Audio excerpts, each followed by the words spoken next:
mi proclamación como rey, hace ya cerca de 4 décadas, asumí el firme compromiso de servir a los intereses generales de España. Cuando vuelvo atrás la mirada, no puedo sino sentir orgullo y gratitud hacia vosotros. Hoy merece pasar a la primera línea una generación más joven. Histórica. Rey Don Juan Carlos. El adiós de un rey suele tener un gusto amargo. En un país agotado por la crisis, donde los escándalos empañan la popularidad de la corona, el rey Juan Carlos abdica.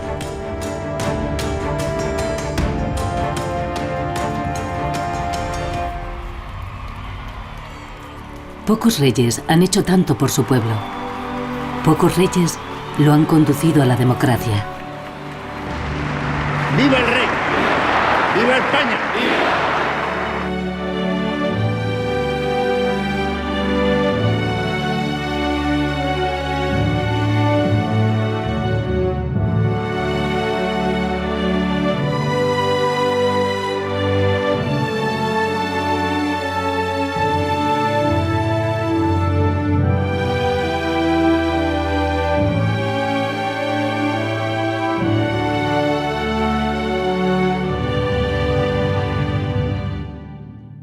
A don Juan Carlos no le gustan los grandes discursos, pero antes de ceder la corona, acepta la propuesta de pasar revista a su vida.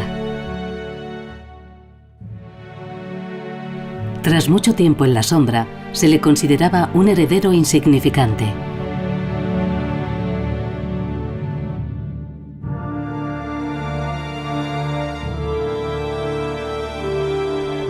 Pero siempre que ha estado en juego el destino de su país, ha demostrado un valor y una habilidad inesperados. Este reinado excepcional, que nadie había previsto, es sin embargo una de las grandes páginas de la historia de España, la de su renacer.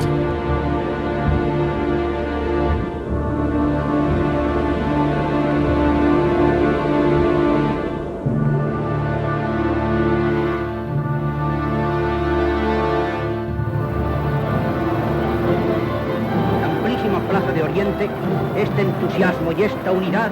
Todo empieza en 1948, en plena dictadura. España es una, España es grande y España es libre.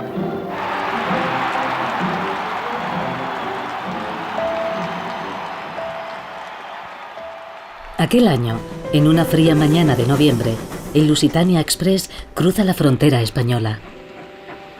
Ese tren con rumbo a Madrid lleva a un niño hacia su destino. El pequeño viajero contempla por la ventana los paisajes que desfilan ante sus ojos. Se los habían descrito, pero los descubre por vez primera. Este pasajero poco común nació príncipe. Sobre aquel niño reposa la esperanza de toda una dinastía. Solo tiene 10 años. Yo creo que estaba más asustado que nadie. Claro, porque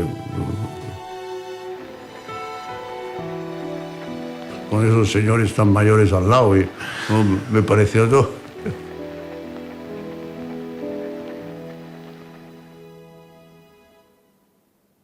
17 años antes, su abuelo, el rey Alfonso XIII, tomó otro tren. Al huir de un reino en el que los republicanos habían ganado las elecciones, la familia real española se condenaba al exilio, a la espera de días mejores.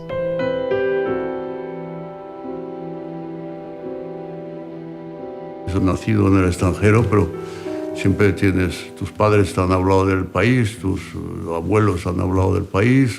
El venir a tu país por primera vez realmente fue una impresión muy grande, porque claro, yo hablaba todavía español, pero con acento francés, y en fin, bueno, fue un gran cambio.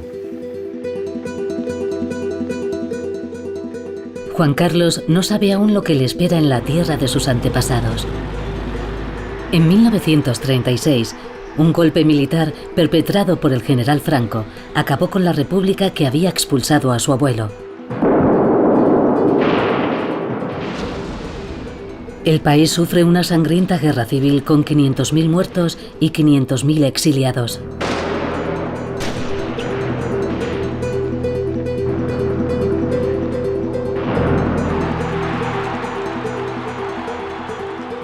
Tras su victoria, el general Franco gobierna el país con mano de hierro, apoyado por un ejército omnipotente y con la complicidad de la Iglesia.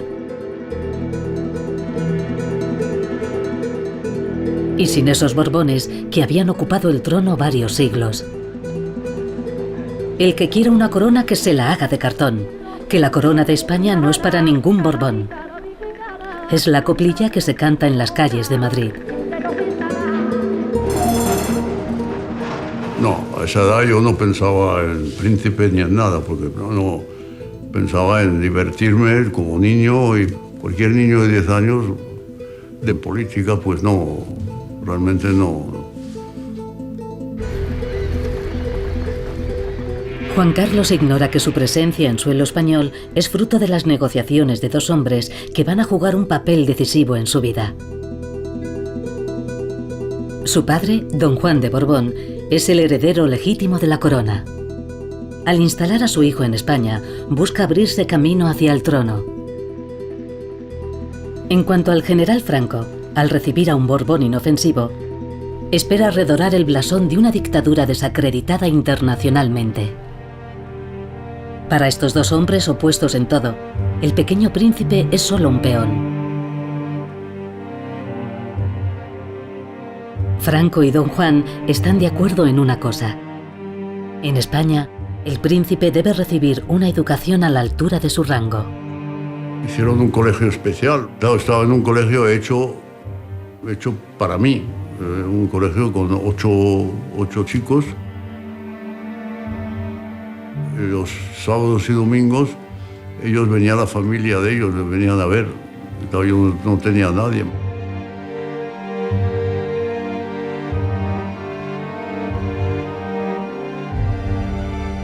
Su padre solo le ha dado una consigna. Cuando veas a Franco, escúchale, pero habla lo menos posible. En boca cerrada no entran moscas.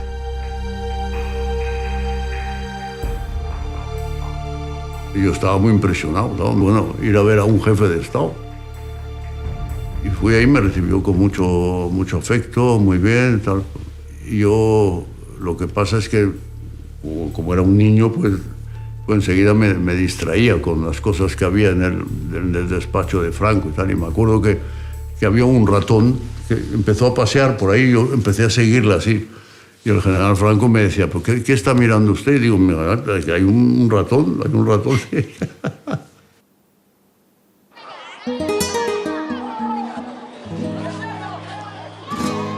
Rehén del hombre que impide reinar a su padre, Juanito escapa de su nuevo tutor solo durante las vacaciones.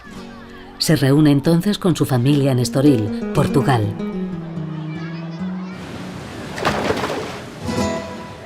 Una cosa era Franco y otra cosa era mi padre.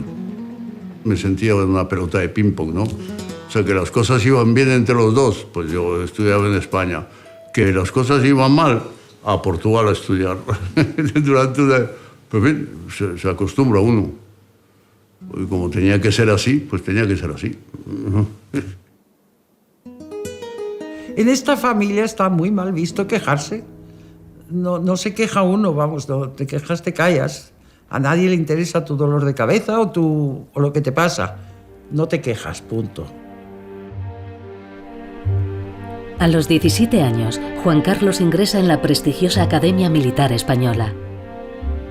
Como su padre y su abuelo antes que él, el ejército será su primera escuela para llegar a ser rey. Pero rechaza los privilegios de su rango y opta por llevar la vida de un cadete normal. Fue el primer momento de choque con la sociedad, vamos a decir, con gente de toda la geografía española y de distinta mentalidad, distintas ideas, distinto todo. He tenido amistad con muchos de ellos. El conocerlos y el estar cerca de ellos y todo eso ha servido mucho. Y han sido muy importantes, vamos. La historia lo ha dicho, vamos, que han sido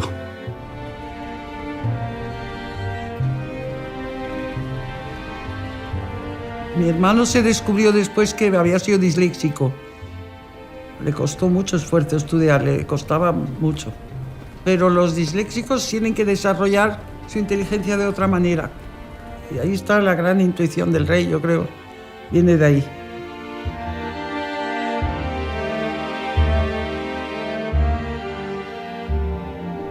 De repente, en 1956, un drama se cierne sobre la familia real. Alfonso, el hermano menor de Juan Carlos, muere accidentalmente en las vacaciones de Semana Santa. Los dos adolescentes manipulaban un arma de fuego.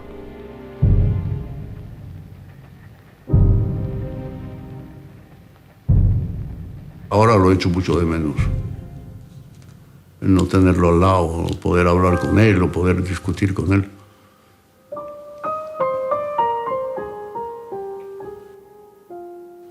Estábamos muy unidos y vamos, yo le quería mucho y él me quería mucho. Era muy simpático,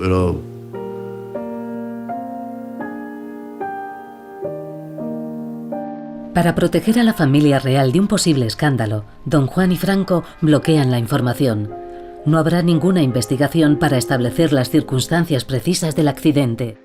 Un comunicado oficial cierra el caso. Mientras Su Alteza el Infante Alfonso limpiaba un revólver con su hermano, se disparó un tiro que le alcanzó la frente y le mató en pocos minutos.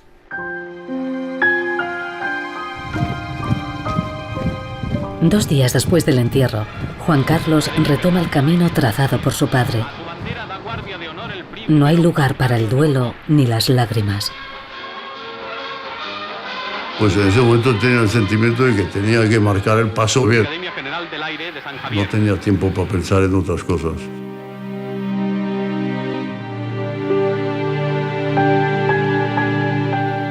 Para Juan Carlos, la trágica pérdida de su hermano menor marca el fin de la inocencia. El joven que regresa a Madrid se ha endurecido para hacer frente a las pruebas que le esperan. Su vida ha sido una vida muy dura y muy difícil e incluso hasta trágica. Su infancia, su adolescencia, es una persona que se ha formado, digamos, dentro de una austeridad y dentro de una disciplinas sumamente estrictas, lo que ha debido significar para él un gran sacrificio. Sin embargo, nada de eso sale a flor en su personalidad. Han pasado 10 años desde que Juan Carlos llegó a España. Ha finalizado su formación militar, pero el restablecimiento de la monarquía no está en la agenda. El trono de España sigue pareciendo inaccesible. Nada ha cambiado. La paz, la disciplina y el orden interno de los españoles. Paz, orden, disciplina. La sociedad española vive tras un muro de silencio. Año tras año, el país sufre penuria, censura e ignorancia.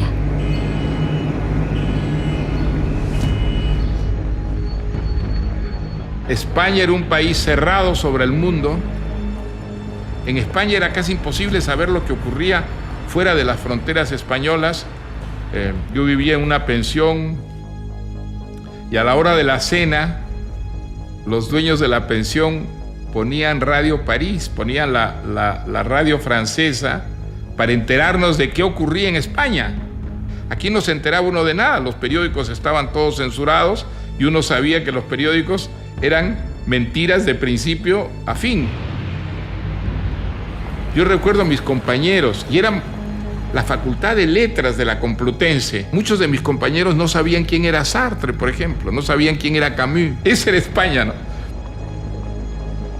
Juan Carlos tiene ahora 20 años y asiste a la Universidad de Madrid. En contacto con los estudiantes, descubre otra España, la del antifranquismo. Fue importante porque, claro, ahí sí que noté los que estaban más en contra o más a favor o más tal, pero ellos lo demostraban más que yo, porque yo tenía que estar más, trataba de estar con todos igual, no enfrentarme con tal, sino tratar de dialogar y de hablar y de convencer o de decir, bueno, muy bien, pues tú piensas así, yo pienso de otra manera, pero seguimos siendo amigos. Juan Carlos sigue sin saber lo que se espera de él. Por un lado, se le asigna un profesor particular aperturista, el especialista en Derecho Constitucional Torcuato Fernández Miranda. Por otro, se le somete a una estrecha vigilancia. Aquí en España empecé a tener, vamos a decir, policía de tal, entonces era más incómodo. Y en cambio, cuando iba a Portugal en coche, tenía policía aquí y en la frontera les decía adiós y ya era libre. Pero Juan Carlos aprovecha sus momentos de libertad. Está en la edad. El descendiente de los Borbones españoles se convierte en un codiciado soltero. Oh, tenía un éxito arrollador. Es que era guapo, simpático y bailaba bien. O sea, que ¿qué más se puede pedir? No se puede pedir más. Pero un príncipe heredero debe pensar en casarse. Encontrar una esposa de su rango. De eso depende la continuidad de la dinastía. Juan Carlos ya sabe quién es la elegida. La conoció en un crucero y la vuelve a ver en las fiestas que reúnen a las cabezas coronadas. Es la hija mayor del rey de Grecia. Se llama Sofía. Claro, nos encontrábamos todos siempre en bodas, bautizos y entierros.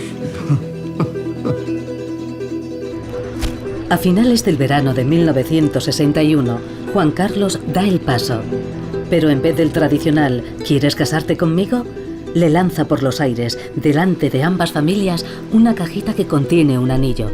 La desenvoltura del príncipe sorprende a los comensales. Sofía cae subyugada.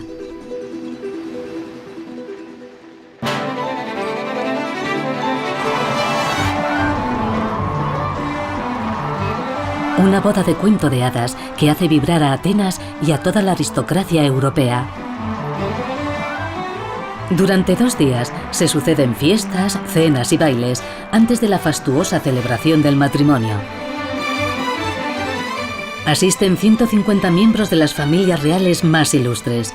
Cientos de españoles viajan a Atenas para participar en el acontecimiento. ¿Quién no vino? ¿Quién no vino? Este mundo y el otro. Aquello fue muy impresionante.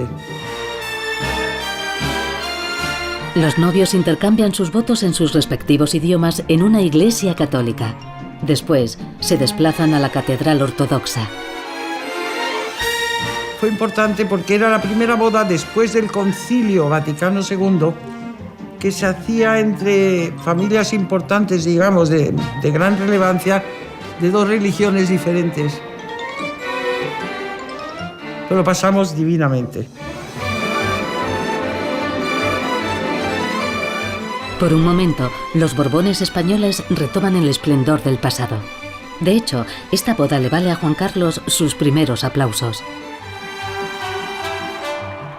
En cuanto a Sofía, deja tras ella a su familia, su religión y su estatus, para seguir a un príncipe encantado con un futuro incierto.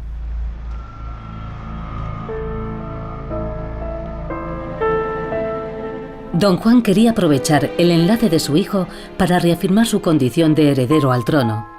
En vano, porque algo ha cambiado. Ahora ya no es él quien toma las decisiones.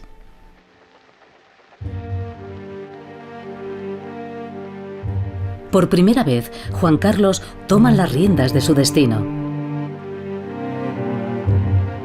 Podría instalarse en Portugal junto a su familia, esperar pacientemente su turno y llevar la vida ociosa de un rentista exiliado. Pero decide volver a Madrid.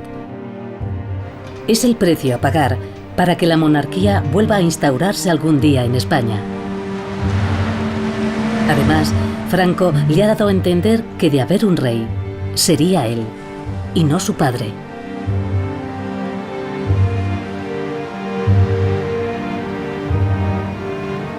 Yo creo que Franco pensó y dijo, es más conveniente tratar de que sea el hijo a que sea el padre. que el padre a lo mejor las fuerzas del régimen no lo hubieran aceptado. Los recién casados se instalan en la Zarzuela, un pabellón de caza próximo a la residencia del caudillo. La Zarzuela se convierte en una prisión dorada. Una vida monótona que solo alegran los nacimientos y los bautizos. Franco aparece a menudo en las fotos de familia. Pero no dice nada sobre el regreso de los Borbones al trono. Juan Carlos está condenado a esperar. Yo me acuerdo un día, estaba yo con Franco y le digo, bueno, yo he venido a España, muy bien, a vivir aquí, todo eso, pero ¿qué quiere usted que yo haga? Y me contestó, ahí tiene España y que le conozcan los españoles.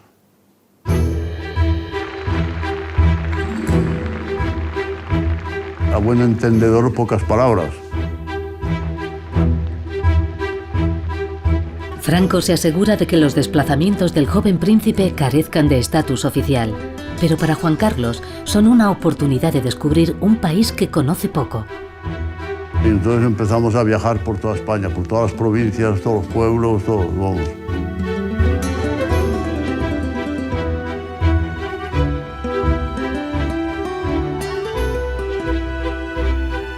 Yo creo que no hay un pueblo que no conozca.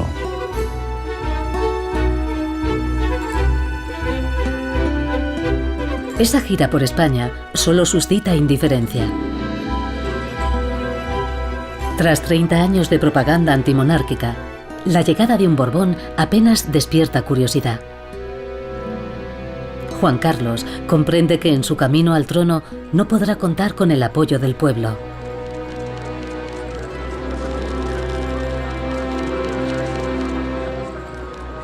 Su futuro depende de la voluntad de Franco, cuyas intenciones siguen siendo impenetrables.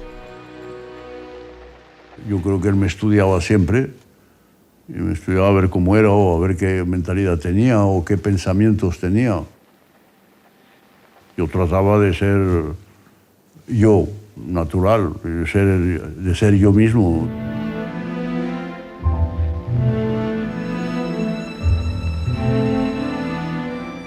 Franco no tiene ningún hijo varón. Entre los dos hombres se establece una relación cercana, casi afectuosa.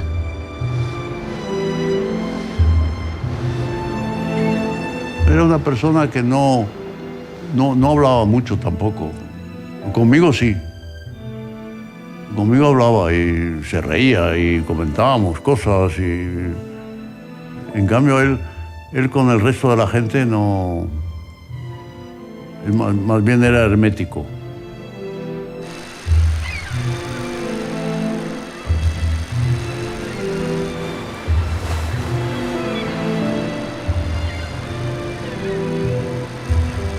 ¿Por qué Franco tardó tanto en nombrarme? La pregunta del millón. No lo sé, no lo sé. Tras años de espera, Juan Carlos está acostumbrado a vivir de promesas. Y cuando llega la esperada noticia, la sorpresa es enorme. Rodeado por la expectación de una inmensa multitud que le aclama, Su Excelencia el Jefe del Estado llega al Palacio de las Cortes para presidir una jornada de incalculable trascendencia histórica. Y un día me dijo, le voy a nombrar a usted heredero título de rey. ¿Acepta usted? Nada más. Y designado sucesor en la jefatura del Estado, a título del rey, para en su día, el príncipe don Juan Carlos de Borbón y Borbón. Cuando tuve la sensación de que iba a ser rey, no fue ni cuando tenía 10 años, ni cuando tenía 15, ni cuando tenía 18, sino cuando me nombró Franco heredero. Entonces sí que dije, esto va en serio, esto va en serio.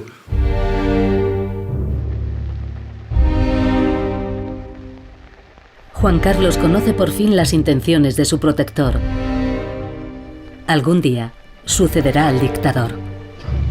Juráis lealtad Pero antes deberá jurar fidelidad a los principios del movimiento, vincular mediante juramento a los Borbones de España con el franquismo. Sí, juro lealtad al jefe del Estado y fidelidad a los principios del movimiento nacional y demás leyes fundamentales del reino. Si así lo hiciereis, que Dios os lo premie, y si no, os lo demande.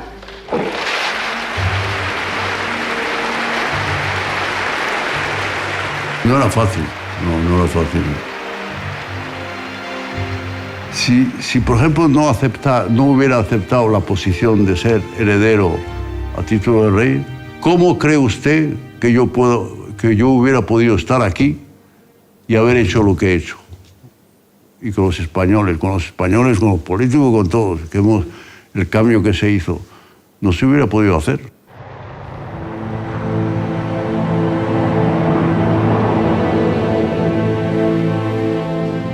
Juan Carlos sale de repente a la luz a los 31 años, pero para aparecer como un pilar del régimen. Sabíamos que era el heredero designado por el dictador, por el tirano, y por tanto pensábamos que era alguien que quería continuar la obra de Franco. Además, en la oposición clandestina, democrática, se creía que no tenían grandes facultades intelectuales. Se hacía mucha broma sobre que era tonto y tal. Después todo fue bastante sorprendente, porque de tonto no tenía nada. Para Juan Carlos, el estatus de heredero tiene aún poca consistencia. En realidad, no tiene ningún poder. Pero este nombramiento acarrea consecuencias dolorosas. Su padre no le perdona haberle adelantado, ni asociar la corona con el franquismo. La unidad dinástica está destruida. El diálogo entre padre e hijo se rompe por primera vez.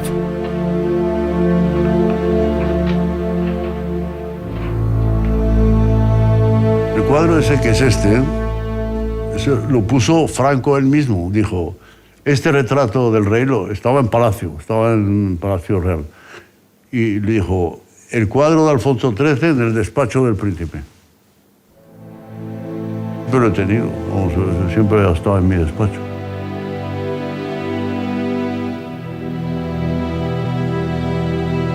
Al colgar el retrato del abuelo, Franco no solo excluye definitivamente a don Juan. Alfonso XIII es el último monarca español que ha reinado, pero también fue quien firmó en su momento una alianza entre la monarquía y la dictadura de Primo de Rivera.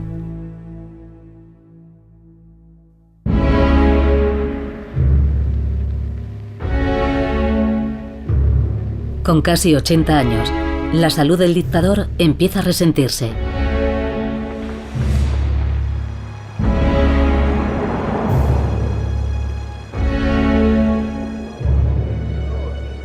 La cuestión del posfranquismo interesa mucho en Estados Unidos. En el escenario de la Guerra Fría, el régimen franquista se erige en el mejor bastión contra el comunismo. Richard Nixon tiene mucho interés en reunirse con el recién nombrado sucesor. Para sondear sus intenciones, el presidente americano invita al heredero de España a visitar Estados Unidos.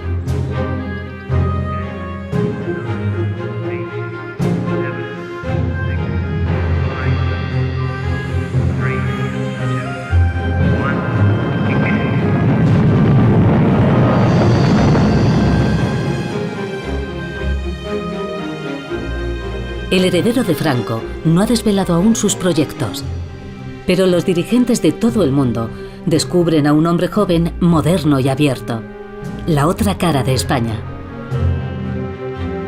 Sabía más o menos lo que quería, pensaba que España que tenía que tener otro régimen y había que hacer algo completamente diferente, ¿no? El cómo, pues ya lo vendría después.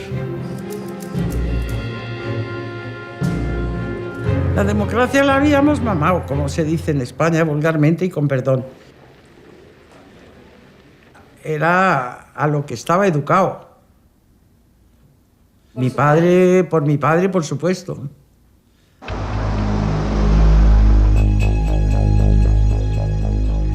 Venía de un viaje en que tuve un desayuno llamado Off the Record. En ese desayuno dije algunas cosas sobre la democratización de España y la apertura de España y todo. Y Franco me dijo, Alteza, hay cosas que se pueden decir ahí que no hay que decir aquí, y hay otras que se tienen que decir aquí que no se pueden decir ahí.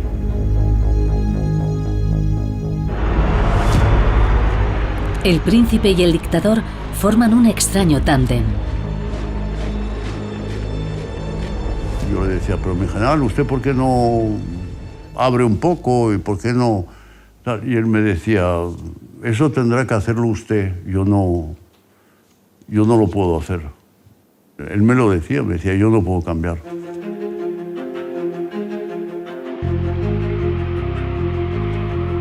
A principios de los 70, la dictadura española parece totalmente anacrónica. La fractura entre el régimen y la realidad del país es evidente.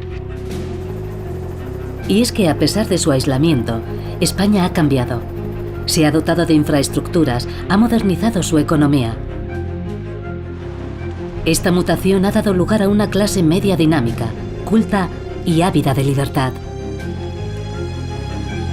El proceso de apertura económica de España había producido que hubiera cambios sociales que probablemente no estaban reflejados institucionalmente. Por tanto, hay una sociedad que ya quiere ser democrática, pero es verdad que hay unas instituciones que no lo son. La explosión del turismo hace el resto. Cada año, los españoles conviven con millones de turistas extranjeros. Hicieron mucho las turistas que vinieron a las playas y se pusieron en bikini. Porque claro, era otro mundo. Es que las mujeres, todavía al final de la dictadura, las mujeres se bañaban con vestidos. En esos veranos, los extranjeros traen algo más que una forma de vestirse. Otro modelo de sociedad.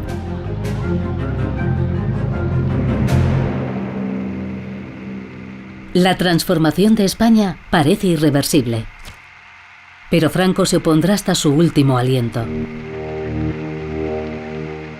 Gravemente enfermo, en junio de 1973 confía las riendas del poder al almirante Carrero Blanco, su colaborador más leal.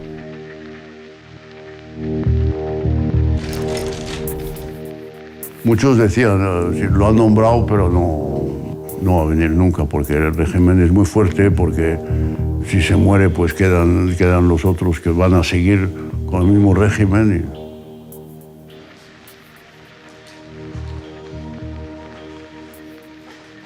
Franco creía que su obra sería una obra eterna.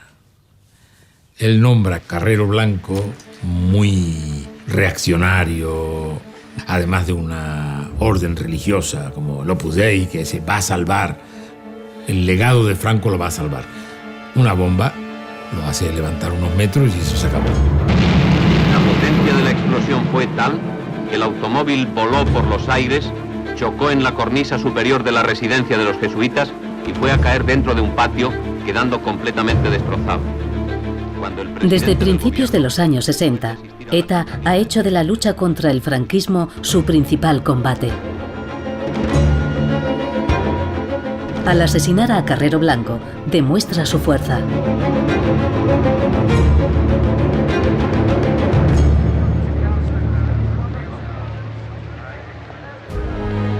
$100.000 personas asisten al funeral del jefe del gobierno. A pesar de la presencia policial, el régimen teme un nuevo atentado.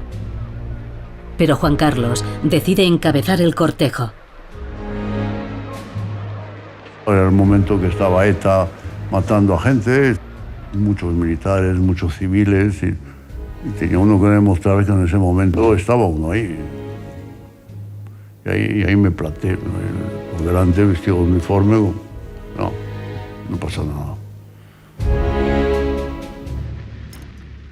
Este acto de lealtad hacia el régimen no tendrá recompensa. No se consulta a Juan Carlos sobre la elección del nuevo jefe de gobierno. Porque a medida que la salud del caudillo empeora, es su mujer, Carmen Polo, la que mueve los hilos. Hace nombrar a su hombre de confianza, Arias Navarro.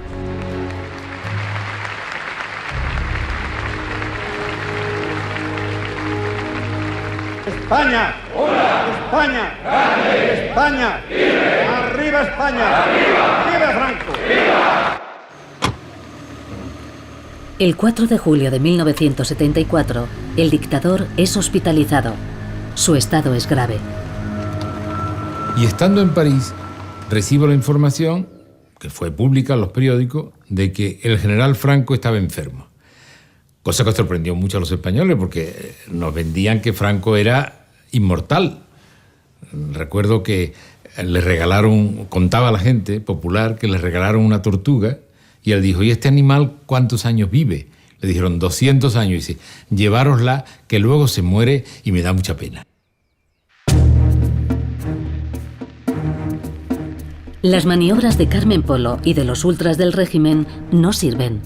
Con Franco hospitalizado, Juan Carlos es su sustituto. Ahí sí que hubo jefes de Estado de fuera que me dijeron, no deje el poder, no lo devuelva. Una vez que se lo han dado, no lo devuelva. Pero en aquella época pensaba y decía, ¿que muere? Pues soy jefe de Estado. Que no muere y se pone bueno, pues tenga usted otra vez el poder.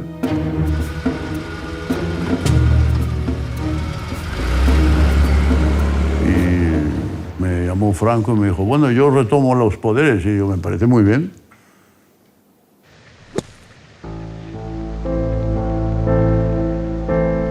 Franco está entre la vida y la muerte. Mientras la propaganda difunde imágenes tranquilizadoras del anciano padre protector, el franquismo no ceja. La pena capital impuesta a Ángel Otaegui Echeverría, José Humberto Francisco Baena Alonso, Ramón García Sanz, José Luis En el otoño de 1975, la condena a muerte de 5 presos políticos conmociona la opinión internacional. Se organizan manifestaciones en toda Europa. 15 gobiernos llaman a sus embajadores. Se interrumpen las negociaciones sobre la entrada de España en el mercado común. Pablo VI, secundado por la Iglesia española, apela a la clemencia.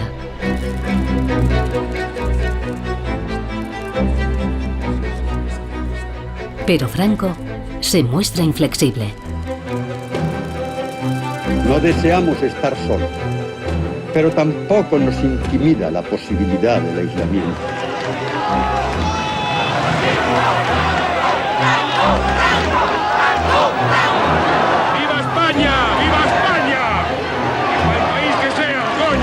Hubo un momento en que se recrudeció el régimen y eso me preocupó mucho en cuanto a toda la posición internacional de España, ¿no? Y la visión que tenían fuera de España, que siendo yo, vamos a decir, heredero de Franco.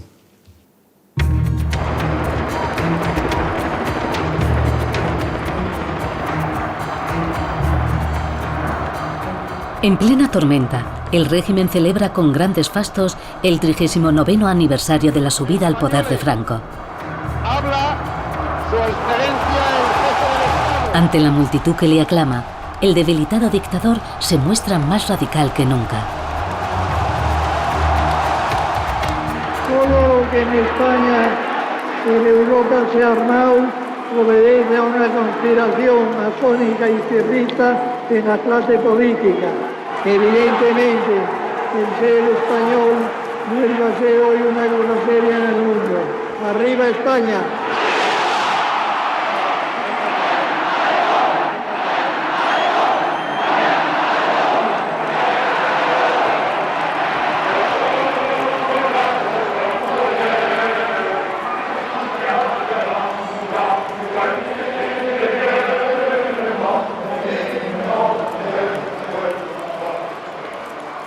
No es fácil, no es fácil. Pero yo decía, bueno, a todos estos hay que hacerles cambiar de idea.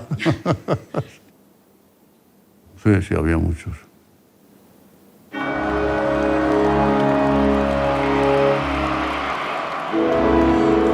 Es la última vez que Juan Carlos aparece en público junto al dictador.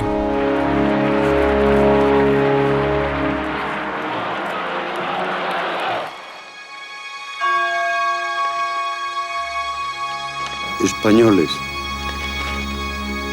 Franco ha muerto. Una atmósfera extraña se cierne sobre el país. A pesar del frío, se forman interminables filas para rendir un último homenaje al caudillo.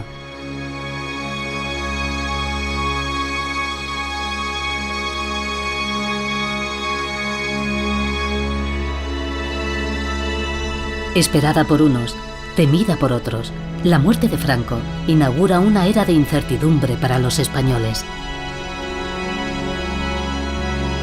El día antes de morir, yo me acuerdo que me cogió la mano, estaba en la cama y estaba al lado, sentado al lado, me cogió la mano y me dijo: Alteza, lo único que le pido es que mantenga la unidad de España. Y eso, si lo piensa uno, quiere decir muchas cosas. No me dijo mantenga esto, mantenga lo otro, o no haga esto. No, la unidad de España. Lo demás,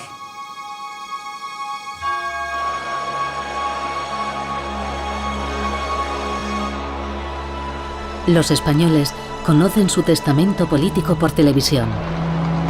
Españoles, os pido que perseveréis en la unidad y en la paz, y que rodeéis al futuro rey de España, don Juan Carlos de Borbón, del mismo afecto y lealtad que a mí me habéis brindado, y le prestéis en todo momento el mismo apoyo de colaboración que de vosotros he tenido.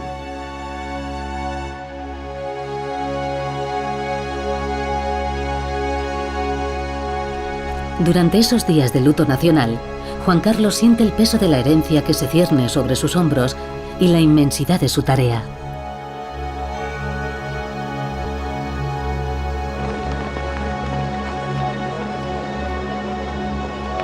yo sabía que teníamos que hacer una democracia, pero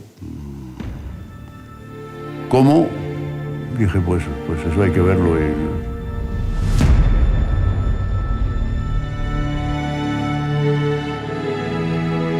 Juan Carlos va a ser entronizado ante los pesos pesados del régimen. El dictador chileno Augusto Pinochet es uno de los invitados.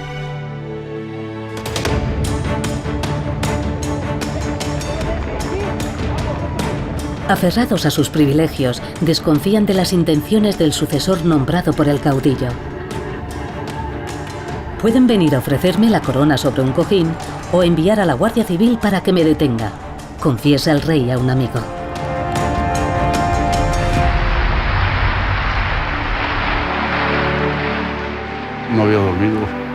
No había dormido. Es normal porque estaba muy preocupado por preparar el primer discurso, por preparar, en fin, ese acto que era muy importante y era realmente vamos a decir, el bautismo de fuego, ¿no?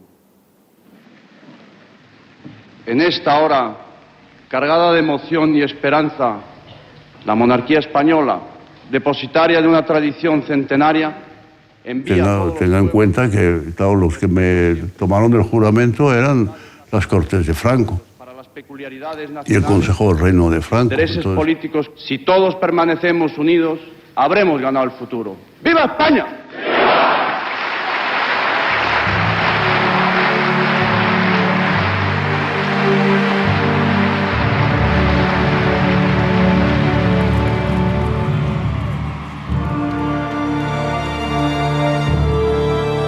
Don Juan Carlos se desembaraza discretamente de Pinochet. En la misa solemne prefiere relacionarse con invitados más honorables. Valéry Giscard d'Estaing, el presidente alemán Walter Scheel, el duque de Edimburgo o Nelson Rockefeller, el vicepresidente de Estados Unidos. Don Juan Carlos fue poco concreto sobre su programa político. Sorprendentemente, es el cardenal Tarancón el que habla en su homilía de un reino de justicia, fraternidad y reconciliación. Estaba pensando y decía, bueno, gracias por ayudarme Estás diciéndome lo que yo estoy pensando en hacer, o sea que realmente fue una ayuda muy grande, porque claro, él lo podía decir públicamente, en fin, lo dijo, fue muy valiente de decirlo. Habéis querido. Muy importante que lo dijera delante de todos los jefes de Estado y de todos. No me sentía solo. Esta petición de ayuda a Dios subraya además... El discurso democrático no lo hace el rey, lo hace el cardenal Enrique Tarancón. Entonces, no estábamos todavía seguros de cuál era el proyecto.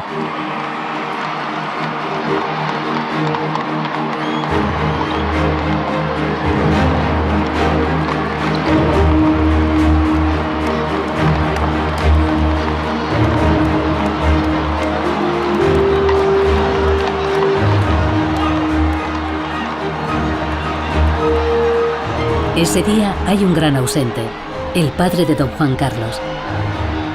Don Juan sigue considerándose heredero legítimo de la corona de España, así que prefiere ver de lejos la ceremonia en la que su hijo accede en su lugar al trono que tanto deseó.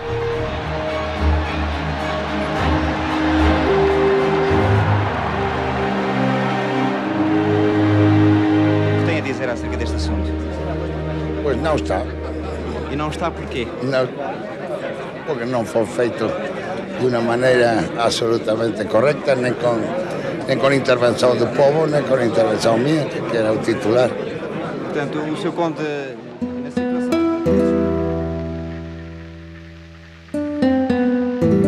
Me costó un poco, es normal, es humano.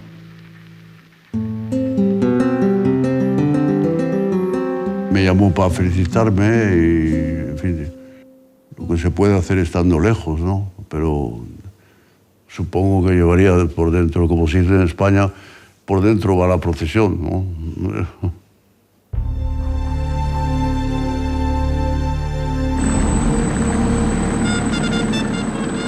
A sus 37 años, don Juan Carlos es el jefe de Estado más joven de Europa. Dispone de los inmensos poderes de Franco. Pero todo está por hacer. Pues sí, un peso enorme, un peso grande encima, ¿no? Que tenía uno, tanto pensando en el pasado como pensando en el futuro. En ese sentido, pues sí sería una incógnita para el pueblo español. Para don Juan Carlos, lo desconocido es gobernar un país sin más experiencia política que la de 40 años de dictadura, con un pueblo aún traumatizado por el recuerdo de la guerra civil. El rey está solo. Es muy importante tenerlo en cuenta cuando el rey asume, digamos, el reinado. La monarquía no era popular en España.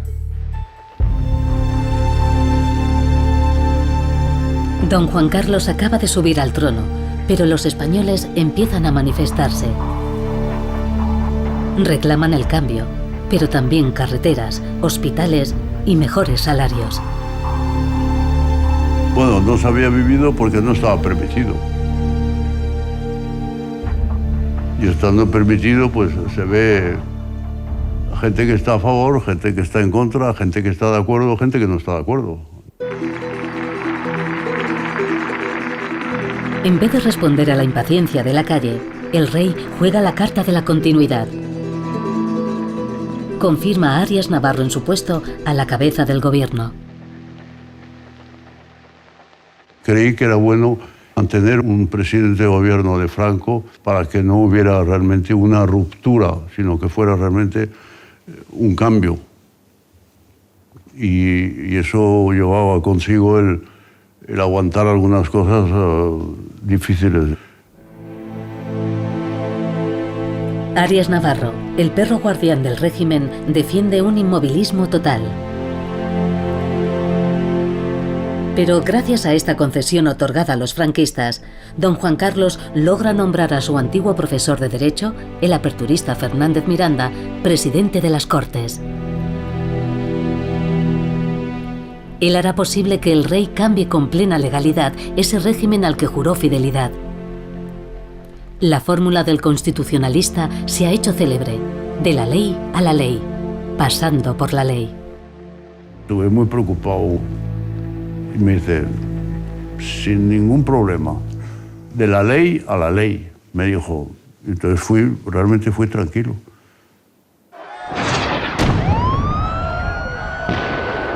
Pero tras la impaciencia llega la exasperación. Los estudiantes se rebelan. Todos a los que la dictadura había condenado al silencio desafían al poder. Frente a la ira del pueblo, la respuesta del gobierno es implacable.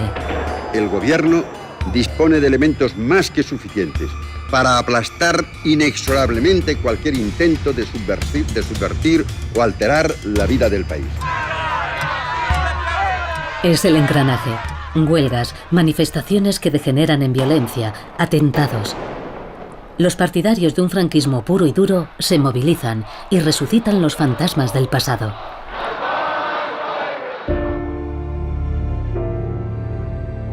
En Vitoria, España sufre una tragedia. La policía mata a 5 huelguistas y hiere a 150.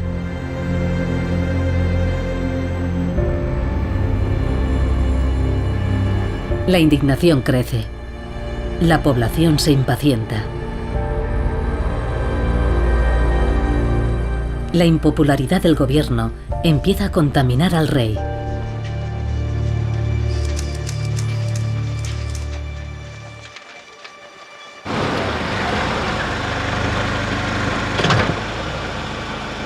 Don Juan Carlos sale al encuentro de su pueblo, buscando su apoyo.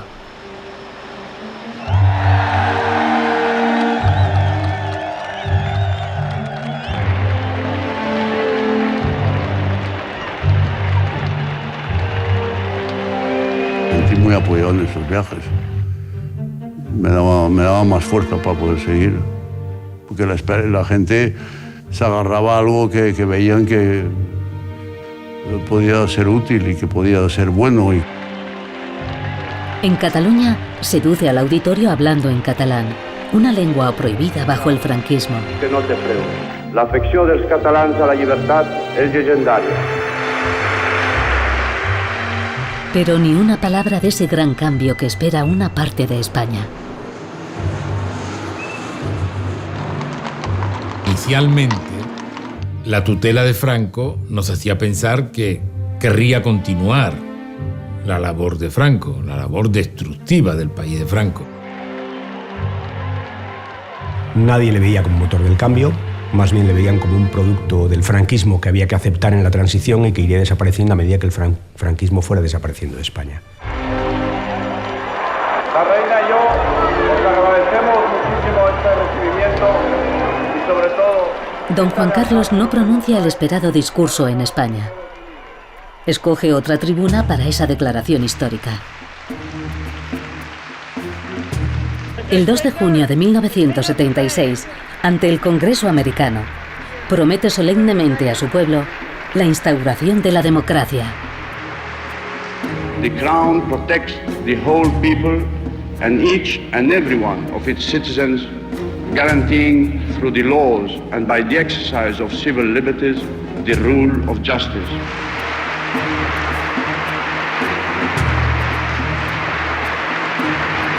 Y de esa forma desmiente públicamente a su jefe de gobierno. Hace una entrevista en Newsweek donde dice que es un desastre sin paliativos, o sea, un jefe de Estado que dice de su primer ministro, aquí presidente, es un desastre sin paliativos. Evidentemente a los pocos días dimitió. Después de deshacerse de Arias Navarro, don Juan Carlos vuelve a sorprender a los observadores. Nombra sucesor a un político desconocido, Adolfo Suárez. Sus aliados y sus adversarios afirman que ha cometido un grave error. Dentro y fuera del país crece la indignación. Yo sabía que la prensa iba a ponerme verde y iba a tener a todo el mundo en contra. Pero esto era lo que había que hacer.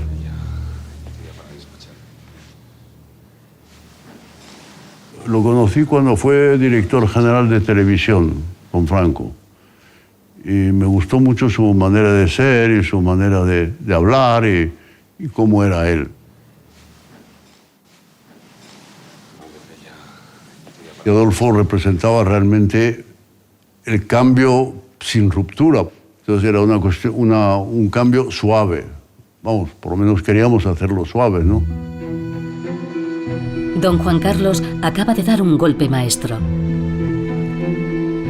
Es cierto que Suárez ha hecho carrera en el aparato franquista, pero pertenece a otra generación, no a la de los ancianos que llevan 40 años en el poder.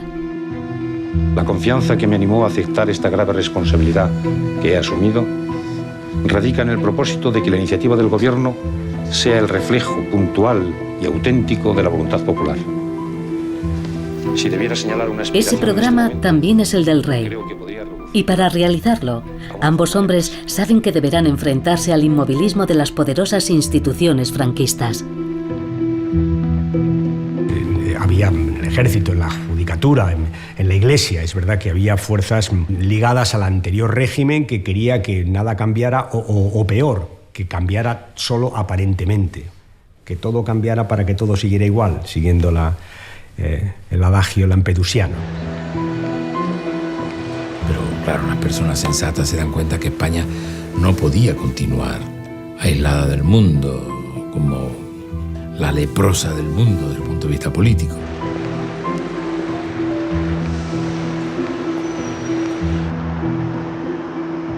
En ese momento había una democracia planteada nada más que por un discurso.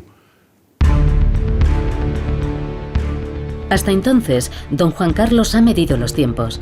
Ahora está dispuesto a que todo se acelere. En 3 meses, Suárez convence uno por uno a todos los procuradores de que el franquismo no puede sobrevivir a su fundador. Y cuenta con Fernández Miranda como intermediario. Hay que hacer votar a los procuradores una ley cuyo único fin es acabar con el régimen de Franco. Don Juan Carlos ha apostado toda su credibilidad a ese voto histórico.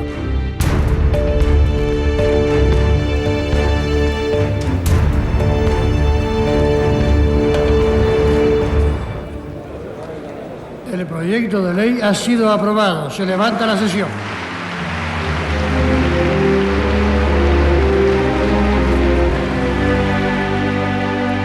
Adolfo Suárez fue el que desmontó el sistema anterior, haciendo que públicamente todos los procuradores franquistas se hicieran el harakiri, que se suicidaran delante de las cámaras, cosa bastante insólita.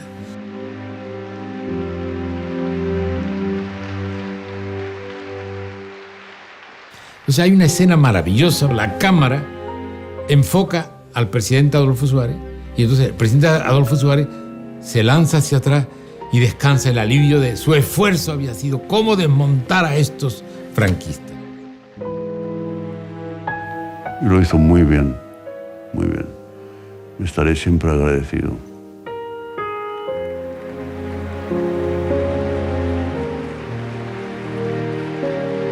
Las Cortes de Franco hubieran podido bloquear el proceso, pero no lo hicieron, porque yo creo que se daban cuenta de lo que había sido y de lo que iba a ser España. El 15 de diciembre de 1976, los españoles ratifican esta decisión en referéndum. 94% de votos a favor. El franquismo está liquidado.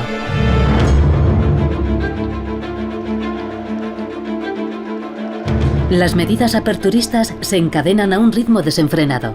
Libertad sindical, amnistías parciales, disolución del movimiento, reconocimiento de las identidades regionales.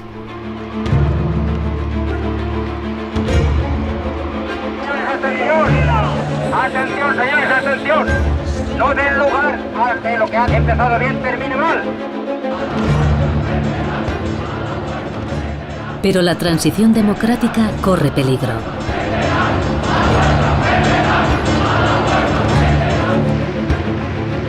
En Madrid, el Partido Socialista Español celebra su congreso tras 40 años en el exilio y no quiere una monarquía parlamentaria, quiere la república.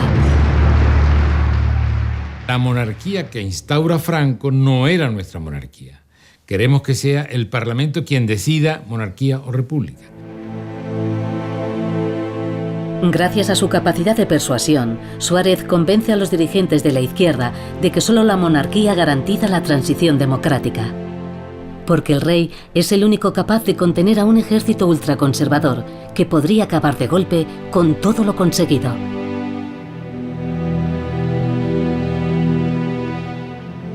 Es una cesión que hacemos en función de ¿qué? De garantizar una convivencia.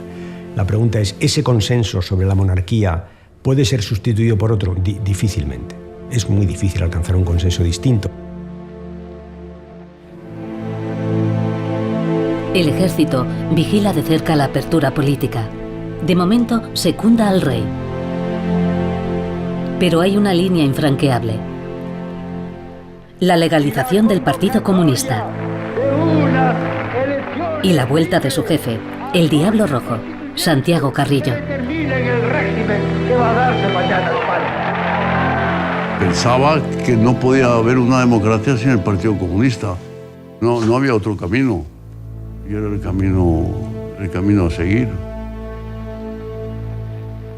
Había gente en contra, por supuesto.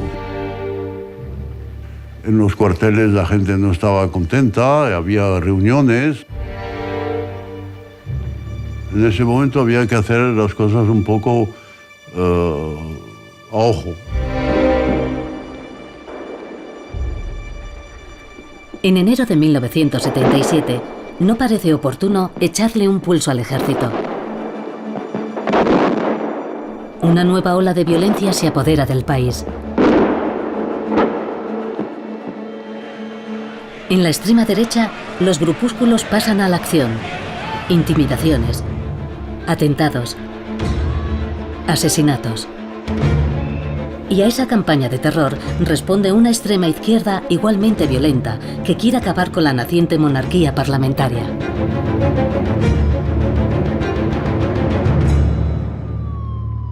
La violencia alcanza su cenit el 24 de enero.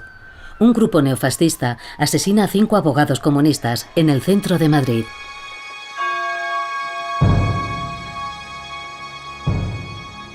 España contiene la respiración. El ejército podría declarar el estado de emergencia y los comunistas intentar un golpe de fuerza.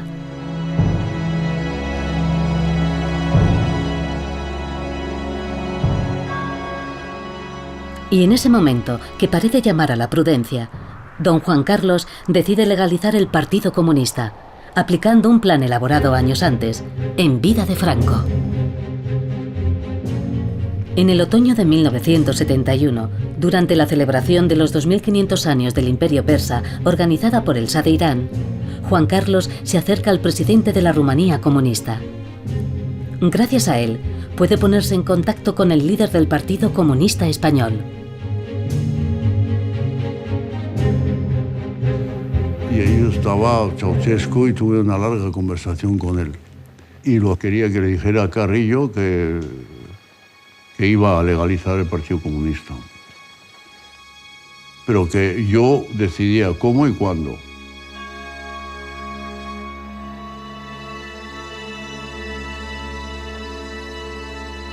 Y lo aceptó. Ayudó muchísimo, claro. Aceptando la bandera nacional, aceptando la monarquía. Dice, yo no soy monárquico y siento haber dicho que Juan Carlos el Breve, porque fue el que lo dijo. Y lo siento mucho porque me he equivocado, gracias a Dios me he equivocado. Nos hicimos muy amigos.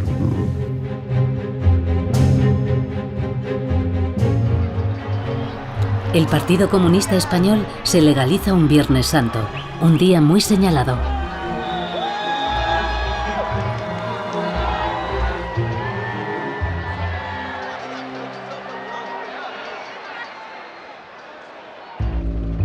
Acudid esta mañana a las 12 al Cine Ideal a escuchar las alternativas políticas que nos ofrecerán los candidatos al Congreso después de casi 40 años de obligado silencio. Elecciones libres. Las anteriores se celebraron en 1936. El 15 de junio de 1977, los españoles se dirigen a las urnas. Por fin van a votar. Para muchos, esta es la primera vez.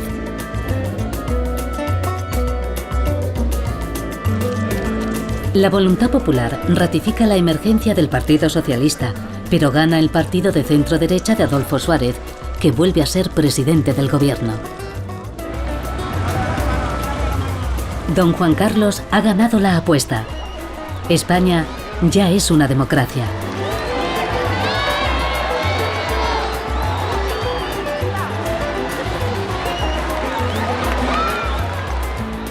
Pero la victoria habría sido amarga de no poder compartirla con el hombre que le transmitió sus valores y su ambición.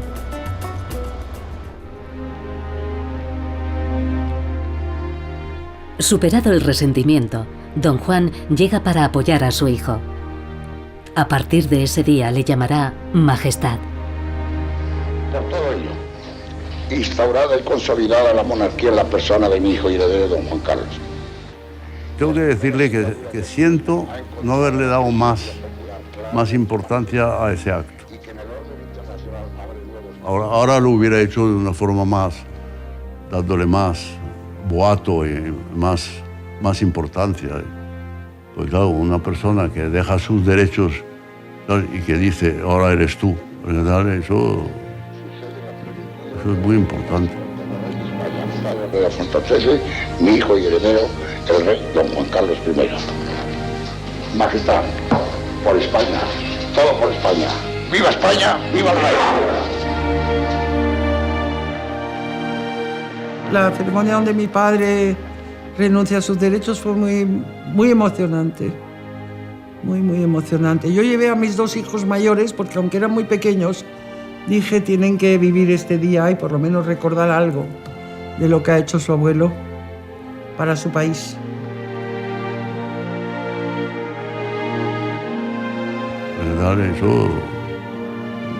Eso es muy importante.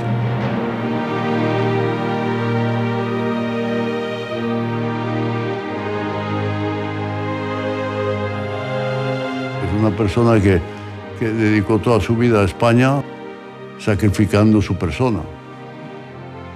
Y esa es la grandeza de este hombre. Como diciendo, bueno, pues ya te dejo todo. Majestad, por España, todo por España. ¡Viva España! ¡Viva el rey!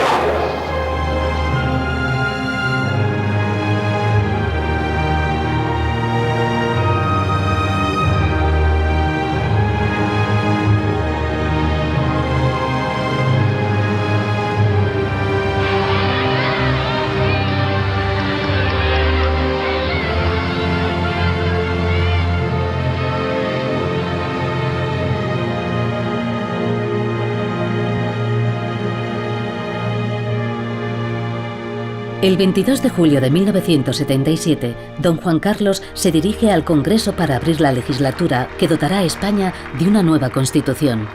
Pero la acogida no es unánime. Los diputados socialistas no le aplauden. No, tenga en cuenta que en ese momento tenía todos los poderes de Franco. Tenía todo. Señores diputados, al presidir esta histórica sesión, veo cumplido un compromiso al que siempre me he sentido obligado como rey: el establecimiento pacífico de la convivencia democrática sobre la base del respeto a la ley, manifestación de la soberanía del pueblo. Me sentí muy bien, porque claro, dije, bueno, Metas que muchos se resistían a los imaginar. partidos políticos, tanto de derecha como de izquierda, todos juntos, vamos a hacer esto. La tolerancia, que en nada contradice la fortaleza de las convicciones, Fue realmente fantástico, fue maravilloso, fue... Con esos propósitos, con esa esperanza y con esa ilusión, queda abierta la legislatura.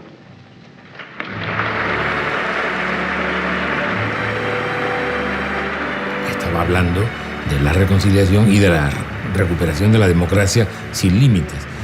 Después de dar su discurso, los socialistas le aplauden.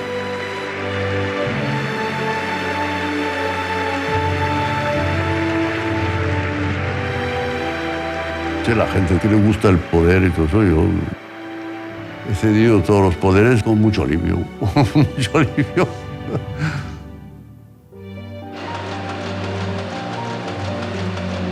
El 6 de diciembre de 1978, la nueva Constitución se aprueba masivamente en referéndum. Con el sí de los ciudadanos, el rey sanciona la ley fundamental. Casi me temblaba la mano en ese momento. Bueno, es que era un momento muy importante para el país, para España, el que se refrendara y se firmara la Constitución. Yo siempre la tengo aquí delante, ¿no?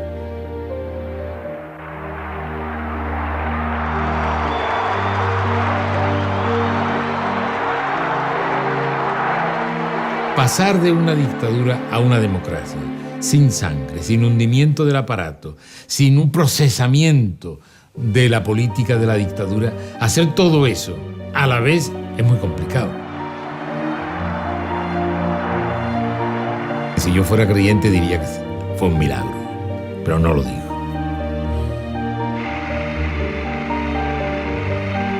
Don Juan Carlos deja la política a los que ha elegido el pueblo y se consagra a un papel más discreto.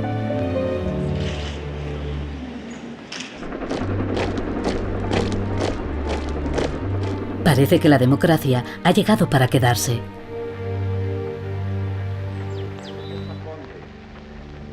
Pero el 23 de febrero de 1981, una sesión extraordinaria del Congreso que reúne a parlamentarios y miembros del gobierno se convierte en una pesadilla.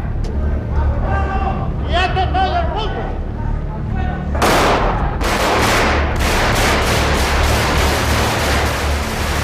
180 guardias civiles a las órdenes del teniente coronel Tejero toman como rehenes a los asistentes. En Valencia, los tanques salen a la calle. De Radio Televisión Española. Pero la cosa es aún más seria. Los golpistas afirman actuar en nombre del rey. Una hecatombe. Un golpe nunca lo pensé. Era un golpe en realidad, pero querían mantener al rey y hacer un cambio de gobierno.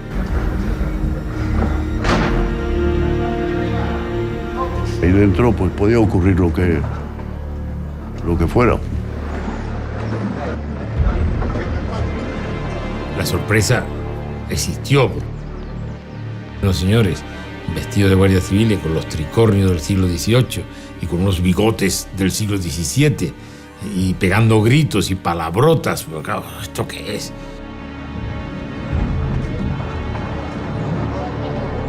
Se vivió con una gran angustia porque eran unos bárbaros. Desde la Zarzuela, don Juan Carlos llama uno a uno a los jefes del Estado Mayor del Ejército. Una prueba de convicción y autoridad. Y ahí en ese momento me ayudó mucho los 4 años de academias militares. Y realmente el tener compañeros eso me sirvió mucho.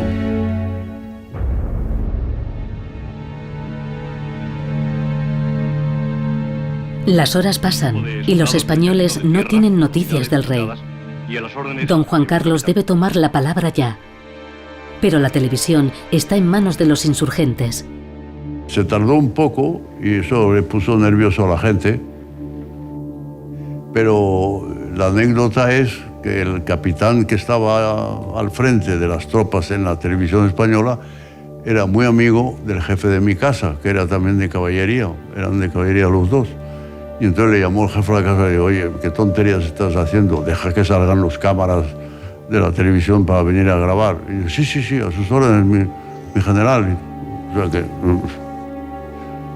grabé 2 para que fueran por distintos lados a la televisión, porque no sabía lo que podía pasar fuera.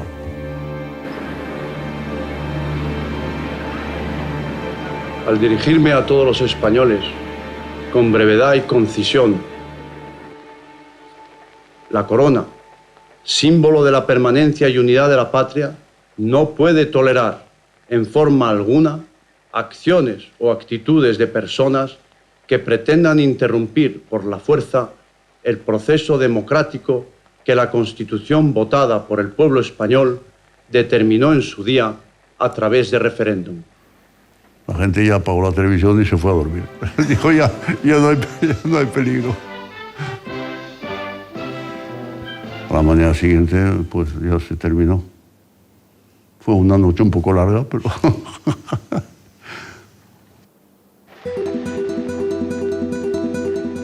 Tras 18 angustiosas horas, los rehenes son finalmente liberados.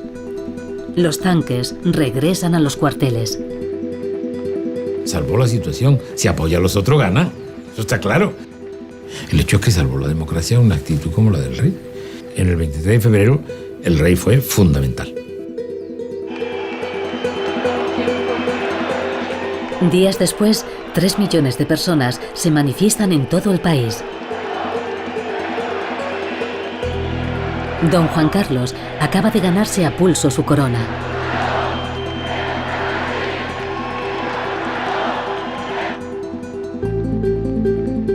En las elecciones de 1982, los socialistas de Felipe González salen victoriosos.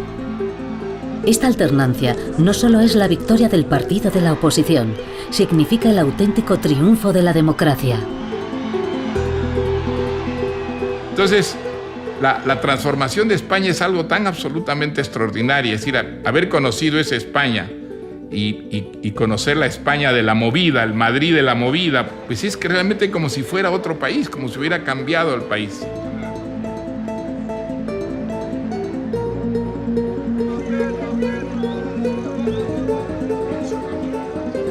España dio muchas vueltas en muy poco tiempo. Yo lo escenifico con el cuadro El Guernica de Picasso. El Guernica de Picasso lo hace una persona que vive en Francia, que no podía vivir en España. Lo pinta por encargo del gobierno de la República. Y él hace un alegato contra la violencia militar. El Guernica, cuando vuelve a España, se coloca en el Museo del Prado. Había una monarquía, no la República. El director del Museo del Prado era sacerdote y alrededor del cuadro ponen a la Guardia Civil con metralleta para que nadie estropee el cuadro. O sea, es una historia que ha cambiado todo, ha cambiado absolutamente todo.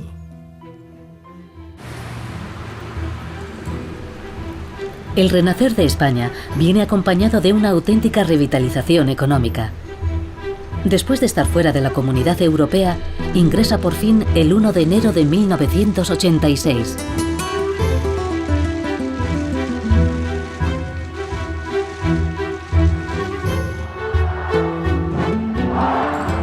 En 1992, el país se convierte en el centro del mundo. Los Juegos Olímpicos de verano se celebran en Barcelona. Sí, me acuerdo de que mi hijo, el abanderado, y luego las lágrimas de mi hija, doña Elena, fueron famosas, salieron en todas las televisiones. Y luego de España, yo creo que han sido los Juegos Olímpicos donde sacó más número de medallas.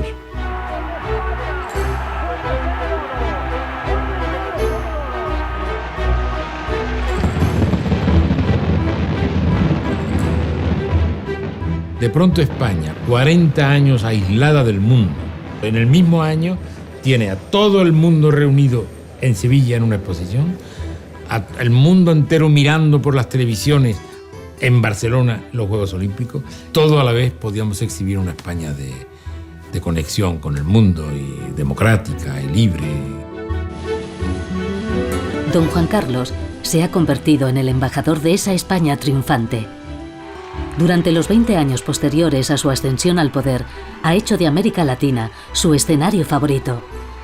Argentina, Chile, Cuba, Venezuela, México, Colombia. Antes de él, ningún otro soberano español había cruzado el Atlántico. Allí le llaman simplemente el Rey. Yo creo que con ellos hacemos mucho más grande lo que es España. Pero cuando me decían que soy un rey hispanoamericano, no, yo no soy un rey hispanoamericano, soy un rey español, porque quiere mucho Hispanoamérica.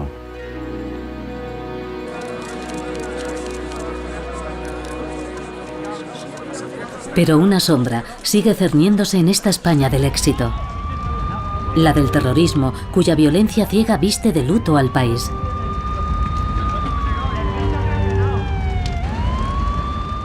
Sin embargo, ETA no ha destruido la unidad nacional. Ante los atentados incesantes, todo un pueblo se alza para gritar ¡basta ya!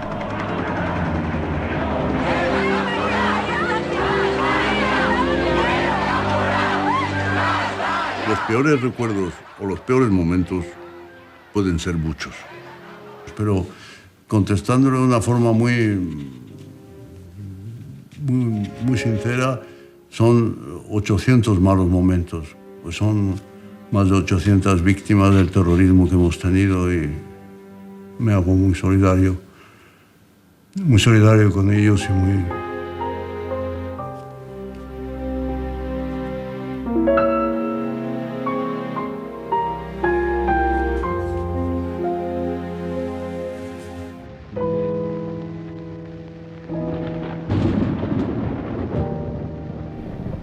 En 1993 fallece Don Juan. La muerte del padre del rey despierta en toda Europa una ola de pésames inesperados. Don Juan Carlos le ha reservado funerales de rey. Mi padre tuvo un entierro de rey porque se lo merecía. Porque se lo merecía y porque para mí fue rey, vamos. Para mí, rey de facto, no de jure, pero...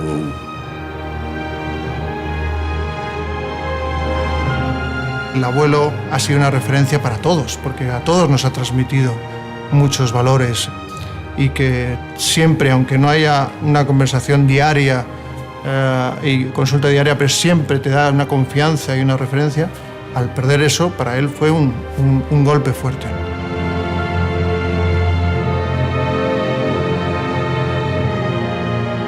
La partida del padre marca la hora del príncipe heredero. El príncipe Felipe juró solemnemente la Constitución ante las Cortes Generales. Juro desempeñar fielmente mis funciones, guardar y hacer guardar la Constitución. La cara de niño que tenía y en cambio la cara de hombre que tiene ahora. Para un padre siempre es emocionante ese momento, pero para un rey mucho más. ¡Viva la Constitución! ¡Viva! ¡Viva el rey! ¡Viva! ¡Viva España! ¡Viva! De niño su vida ha sido muy diferente.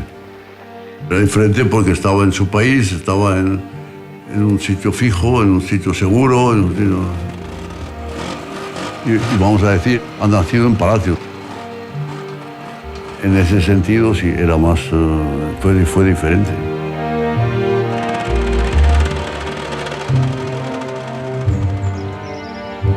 Estaba con ellos y siempre he mantenido con él una relación. No, mis hijas se casaron y se fueron de casa, pero él pues, se ha quedado más cerca y entonces pues almuerzo con él y hablamos mucho y comentamos y dialogamos mucho. Tiene una carrera, tiene un máster, en fin, ha hecho... Yo no tengo una carrera. A lo mejor tengo otras cosas, pero... Para don Juan Carlos, la sucesión al trono es una nueva etapa que prepara con esmero. Sobre todo porque la situación del país se degrada con rapidez. En 2009, la crisis económica azota brutalmente a España. 1 de cada 2 jóvenes está en el paro. Cada vez se tolera menos el estilo de vida de una realeza que no vive al compás de las dificultades de los españoles. El procesamiento del yerno del rey salpica a la corona.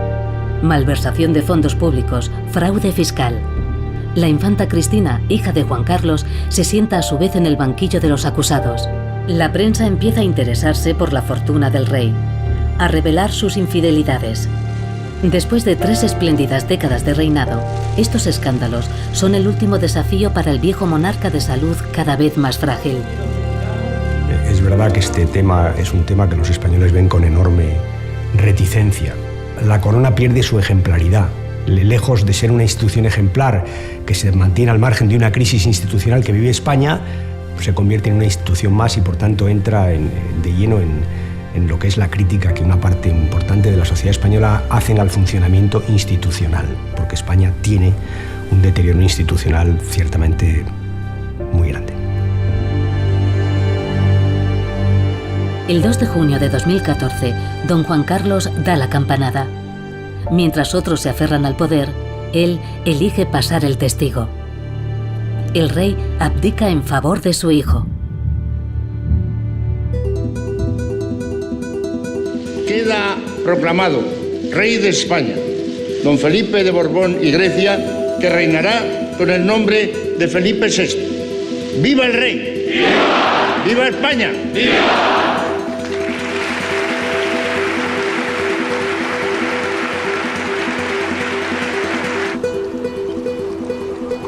Felipe VI es joven, es brillante, es popular. Sabe que los desafíos a los que se enfrenta España no son menores que los que superó su padre. Pero ha aprendido de él que un rey no es nada si no hace nada por su país. Rey deja a su hijo una España bien distinta que la que conoció, sin ninguna duda. De entrada, una España que ha vivido 35 años insólitos en nuestra historia, en los últimos siglos, ¿no? De democracia, de paz, de convivencia, que ese ha sido el gran problema que ha tenido España.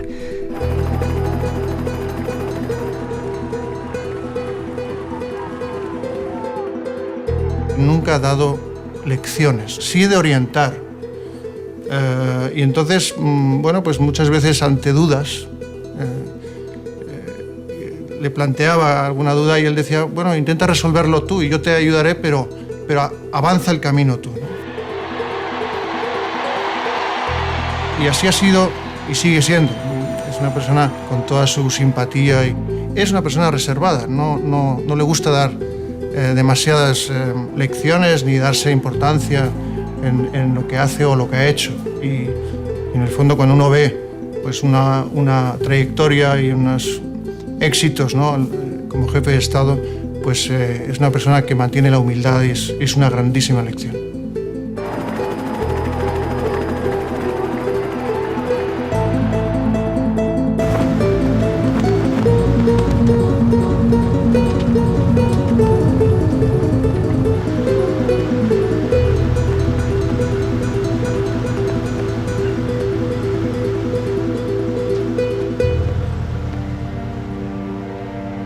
Se puede hablar con él. Yo le he dicho a él cosas tremendas. Le he dicho, hombre, entre la monarquía y la república parece que la monarquía es menos legítima. Monárquico no puede haber nadie. Usted no será monárquico.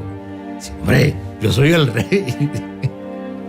Es un rey que en el tú a tú es mucho menos rey de lo que uno pudiera imaginar. Y eso le hace humano y atractivo como persona. Lleva 9 años de rey, que es es toda una vida, y yo creo que lo ha hecho muy bien. Pero la historia le juzgará también.